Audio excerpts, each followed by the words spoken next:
রাসূল সাল্লাল্লাহু আলাইহি ইসলামের স্ত্রী আয়েশা রাদিয়াল্লাহু আনহা বলেন, আমরা একদিন আল্লাহ রাসূলের সাথে যুদ্ধে গেছিলাম। যুদ্ধের এক পর্যায়ে সাহাবীরা যখন অন্য জায়গায় চলে গেল, আমরা দুজনে একাকী ছিলাম, মানে আল্লাহর নবী এবং তার স্ত্রী আয়েশা।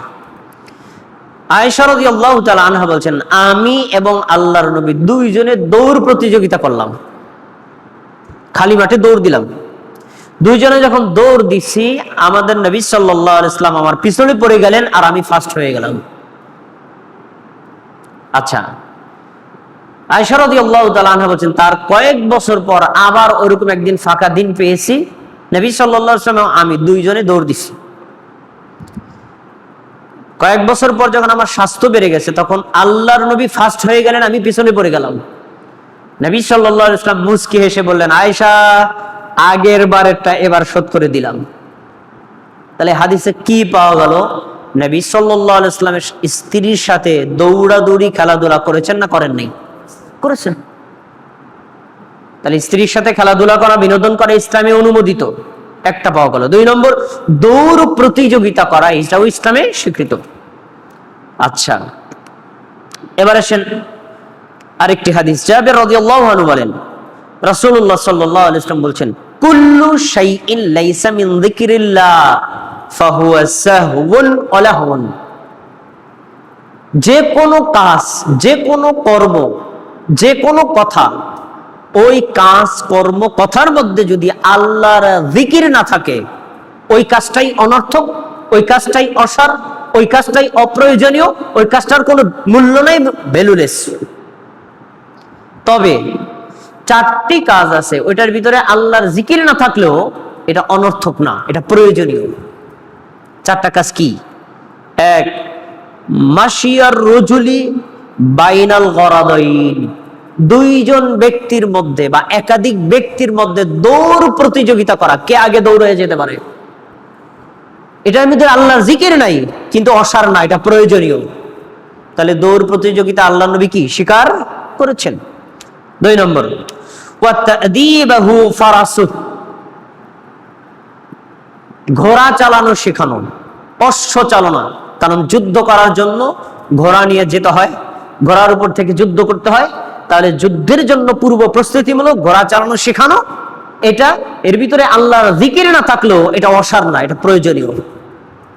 তারপরে ওয়া তাআল্লুমুহু সিবাহা, এবং সাঁতার শেখা বা সাঁতার শেখানো। আপনি আপনার নিজের ছেলে মেয়েদেরকে নদীতে পুকুরে নামিয়ে সাঁতার শেখাবেন।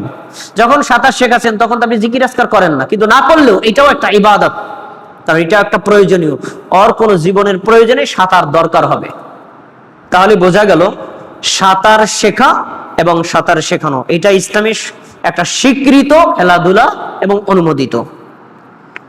তারপরে বলছেন, অমুলাবাতাহু আহলাহু, কোন স্বামী কর্তৃক তার স্ত্রীর সাথে খেলাধুলা। ঘরের মধ্যে আপনি স্ত্রীকে বিনোদন দেওয়ার জন্য লুডো খেলতে পারেন, স্ত্রীকে বিনোদন দেওয়ার জন্য যে কোনো খেলাধুলা খেলতে পারেন, তাতে কি তার মনোরঞ্জন করে রাখা, এটাকে ইসলাম স্বীকৃতি দিয়েছে।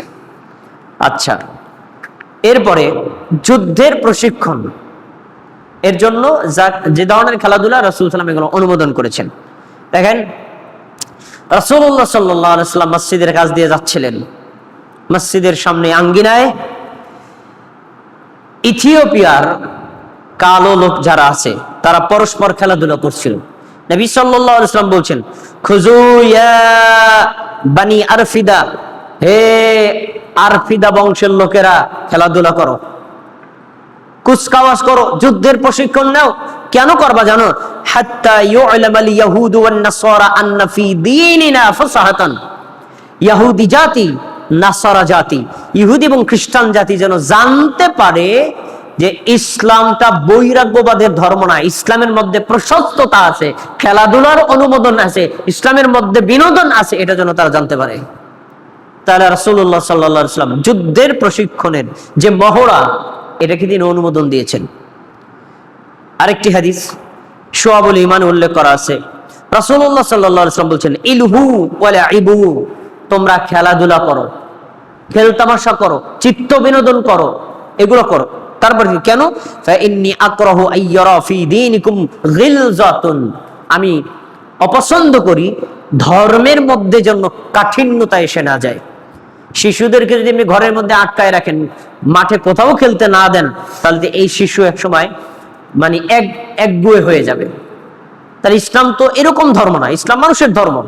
এজন্য ইসলাম যেন মানুষের জন্য কঠিন না হয়, আল্লাহ নবী বলছেন খেলাধুলা করো।